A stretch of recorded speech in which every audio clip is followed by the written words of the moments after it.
Hi friends, welcome to Meena's Samayal.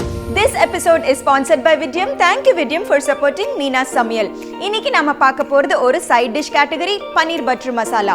North Indian food சாப்பிடணும் அப்படின்ட்டு ரெஸ்டாரண்ட்க்கு போனாலே மிஸ் பண்ணாத அளவுக்கு எல்லாருடைய ஃபேவரட் டிஷ் தான் இந்த பனீர் பட்டர் மசாலா. இப்போ வீட்ல சுலபமா எப்படி செய்யறது அப்படின்னு தான் நான் உங்ககிட்ட செஞ்சு காட்ட போறேன். ஸோ இந்த சுவையான பனீர் பட்டர் மசாலா எப்படி செய்யறது அப்படிங்கறத பார்ப்போம். பனீர் பட்டர் மசாலா செய்ய தேவையான பொருட்கள்: பன்னீர் 250 கிராம், அரைப்பதற்காக டொமேட்டோஸ் 5, இஞ்சி 1 துண்டு, பூண்டு 4 பல், முந்திரி பருப்பு அரை கப், பச்சை மிளகாய் 2, சிகப்பு மிளகாய் 2, பே லீஃப் 2, பட்டை கிராம்பு ஏலக்காய் தலா 2.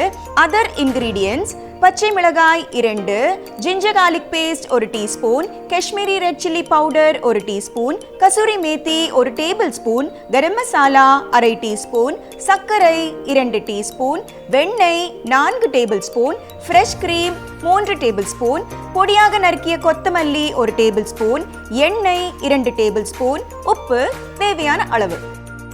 முதல்ல ஒரு பேனை ஹீட் பண்ணிக்கலாம். கொஞ்சமா ஆயில் விட்டுக்கலாம். அடுத்து டொமேட்டோஸை சேர்த்துக்கலாம்.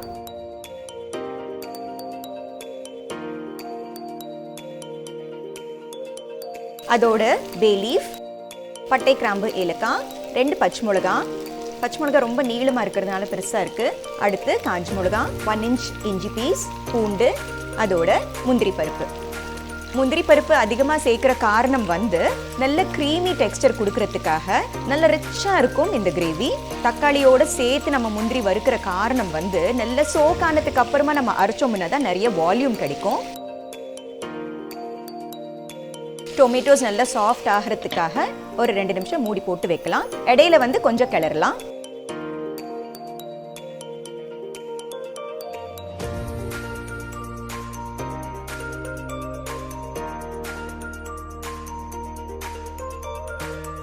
இப்போ டொமேட்டோஸ் நல்லா சாஃப்ட் ஆயாச்சு. நான் ஸ்டவ் சுவிட்ச் ஆஃப் பண்ணிடுறேன். இப்போ இது ஒரு பிளேட்டுக்கு ட்ரான்ஸ்ஃபர் பண்ணிக்கலாம். இது நல்ல ரூம் டெம்பரேச்சருக்கு ஆறுனதுக்கு அப்புறமா நம்ம ஸ்மூத்தா அரைச்சுக்கலாம். ஸோ நம்ம வதக்கி வச்சிருந்த இந்த டொமேட்டோ மிக்சர் நல்லாவே ரூம் டெம்பரேச்சர் ஆறியாச்சு. இப்போ இது ஒரு மிக்சியில் அரைச்சிக்கலாம். நம்ம குவான்டிட்டிக்கு ஏற்ற மாதிரி நீங்கள் மிக்ஸி ஜாரை செலக்ட் பண்ணிக்கோங்க. விடியமோடு அரைக்கிறதுக்கு முன்னாடி நம்ம பே லீஃப் போட்டிருந்தோம் இல்லையா, ஒரு 2 பே லீஃப், அது மட்டும் செப்பரேட்டாக எடுத்து வச்சிடலாம். மற்ற ஸ்பைசஸ் இதுலேயே அப்படியே இருக்கட்டும்.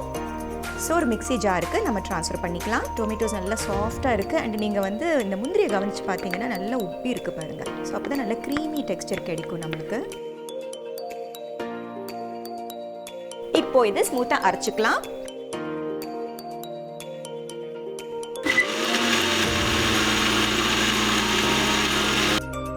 இப்போ அரைச்சு முடிச்சாச்சு. நல்ல திக்கா இருக்கு, அதனால கொஞ்சம் தண்ணி விட்டு அரைச்சுக்கலாம்.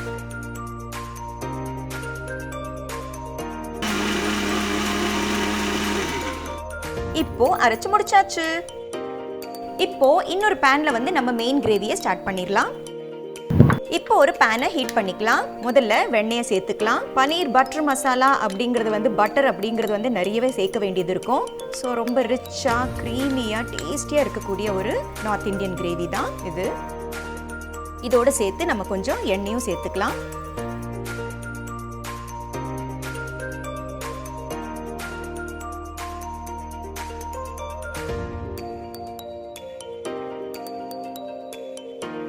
வெண்ணெய் உருகினதுக்கு அப்புறமா கீரின பச்சை மிளகாய், ஜிஞ்சர் garlic பேஸ்ட்,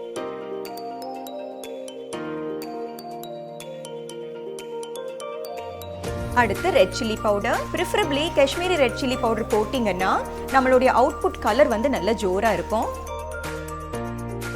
அடுத்து நம்ம அரைச்ச இந்த டொமேட்டோ பேஸ்ட்,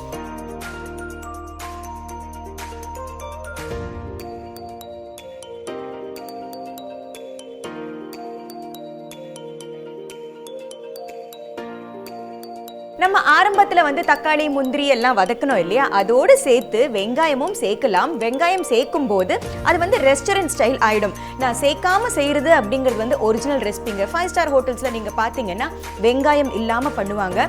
வெங்காயம் சேர்த்தா தப்பே இல்லை, ஏன்னா நம்மளுக்கு வந்து அந்த வெங்காயம் ஃப்ளேவர் வந்து பழகிடுச்சு. அதுவும் இல்லாமல் நிறைய வால்யூம் கொடுக்கும். ஸோ தட் முந்திரியோ இல்லை தக்காளியோ ஏதாவது கொஞ்சம் குறைச்சிக்கிட்டிங்கன்னா கூட நம்ம வெங்காயம் வந்து அதோடைய காம்பன்சேட் ஆகிடும். ஸோ சேர்க்கறது சேர்க்காதது உங்களுடைய பர்சனல் சாய்ஸ் தான். இந்த கிரேவிக்கு தேவையான அளவு உப்பு சேர்த்துக்கலாம். முந்திரி சேர்த்ததுனால நல்லாவே தெளிக்கும். ஸோ அதனால கொஞ்சம் சிம்மர்லேயே வந்து ஸ்டியர் பண்ணிக்கிட்டே இருக்கலாம். ஸோ உப்பு போட்டு ஸ்டியர் பண்ணதுக்கு அப்புறமா பன்னீர் கியூப்ஸை சேர்த்துக்கலாம். பன்னீர் போட்டதுக்கு அப்புறமா கொஞ்சம் ஜென்டிலாக ஸ்டியர் பண்ணலாம். ஏன்னா பன்னீர் ரொம்ப ஃப்ரெஷ்ஷாக இருக்குது, ஸோ ஒடைய சான்சஸ் இருக்குது. ஸோ அதனால ஜென்டிலாக ஸ்டியர் பண்ணுங்கள்.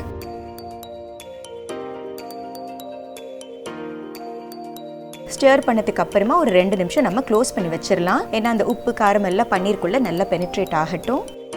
பன்னீர் பட்டர் மசாலா அப்படிங்கிறது வந்து ரொம்ப ஹை கேலரி ஸ்டஃப் தான். ஏன்னா நம்ம வந்து பன்னீர் சேர்த்துட்ருக்கோம், பட்டர் சேர்க்குறோம், அதுக்கப்புறமா ஃப்ரெஷ் க்ரீம் சேர்க்குறோம். அதனால நிறைய ஹை கேலரிஸ். நியூட்ரிஷன் அப்படின்னு பார்த்தீங்கன்னா அந்த பன்னீரில் இருக்கிற அந்த கால்சியம் சத்து அண்ட் ப்ரோட்டீன் சத்து மட்டும்தாங்க.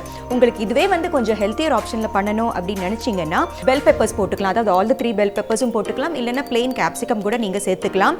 இது வந்து ஏதோ ஒரு நாள் நம்ம செலிப்ரேட் பண்ணணும் அப்படின்னு நினைக்கும் போது கேலரி எல்லாம் பார்க்காதீங்க, நல்லா என்ஜாய் பண்ணி சாப்பிடுங்க.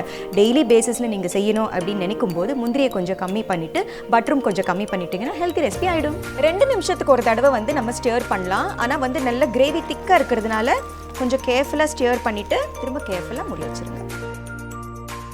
ஸோ நல்லா கவனித்து பார்த்தீங்கன்னா பட்டரெல்லாம் வந்து நல்லா பிரிஞ்சு மேலே வந்துட்டுருக்கு பாருங்கள். ஸோ சிம்மர்லேயே வச்சு ஒரு 2 நிமிஷத்துக்கு ஒரு வாட்டி கிளறிட்டே வாங்க. இப்போ அடுத்து கசூரி மேத்தியை சேர்த்துக்கலாம். Kasuri methi one of the முக்கியமான கீ இன்க்ரீடியன்ட்ஸ். நல்லா கசக்கி க்ரஷ் பண்ணி போட்டிங்கன்னா நல்ல ஃப்ளேவர் வந்து நல்லா இறங்கும்.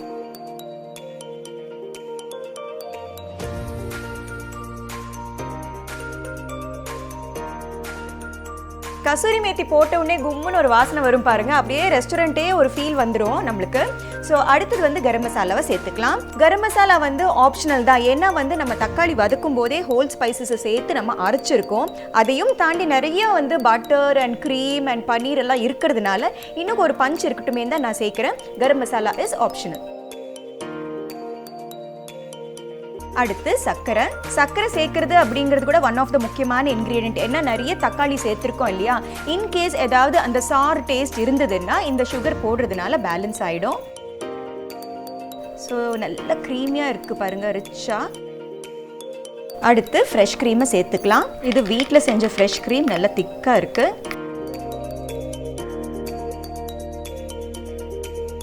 கொஞ்சம் கார்னிஷிங்க்கு எடுத்து வச்சுக்கிறேன். ஃப்ரெஷ் க்ரீம் சேர்த்ததுக்கு அப்புறமா ரொம்ப நேரம் கொதிக்கக்கூடாது. நான் ஸ்டவ் சுவிட்ச் ஆஃப் பண்ணிடுறேன். ஃபைனலி பொடியாக நறுக்கிய கொத்தமல்லியை சேர்த்துக்கலாம். ஸோ நம்ம paneer butter masala is almost done. இனிமேல் வந்து ரெஸ்டாரண்ட்டுக்கு போய் ஆர்டர் பண்ணணுங்கிற அவசியம் இல்லை, வீட்லேயே ஹாப்பியாக செஞ்சு சாப்பிட்டுக்கலாம். So our paneer butter masala is ready.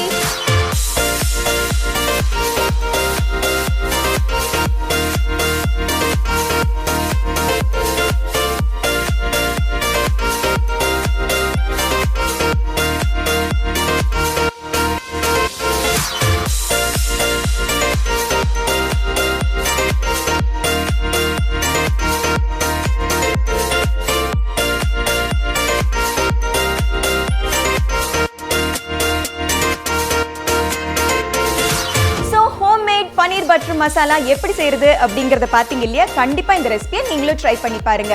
ஃபேஸ்புக்லயும் இன்ஸ்டாகிராம்லயும் Meena சமையலை ஃபாலோ பண்ணுங்க. இந்த ரெசிபியை ஒருவேளை நீங்க சமைச்சு பாத்தீங்கன்னா ஒரு போட்டோ எடுத்து #cook_with_meena அப்படின்ட்டு எனக்கு போஸ்ட் பண்ணிடுங்க. எல்லாத்துலயும் முக்கியமான விஷயம், சப்ஸ்கிரைப் பண்ணாதவங்க சப்ஸ்கிரைப் பண்ணுங்க. அதோடு சேர்த்து பக்கத்துல இருக்கிற பெல் பட்டனை பிரஸ் பண்ணினீங்கன்னா தான் அடுத்த எபிசோட் நான் அப்லோட் பண்ணும்போது உங்களுக்கு நோட்டிபிகேஷன் அப்படின்ட்டு வரும். விடியம் ப்ராடக்ட்ஸை யூஸ் பண்ணி சமைக்கும் போது ரொம்ப கம்ஃபர்டபுளா ஃபீல் பண்ணேன். இதே கம்ஃபர்ட்டை நீங்களும் எக்ஸ்பீரியன்ஸ் பண்ணணும் அப்படின்னு நினைச்சீங்கன்னா கீழே டிஸ்கிரிப்ஷன் பாக்ஸ்ல விடியம் பத்தின லிங்க்ஸை கொடுத்திருக்கேன், மறக்காம செக் பண்ணுங்க. சோ மீனா சமையலை பாருங்க, லைக், ஷேர், சப்ஸ்கிரைப் பண்ணுங்க. Bye by.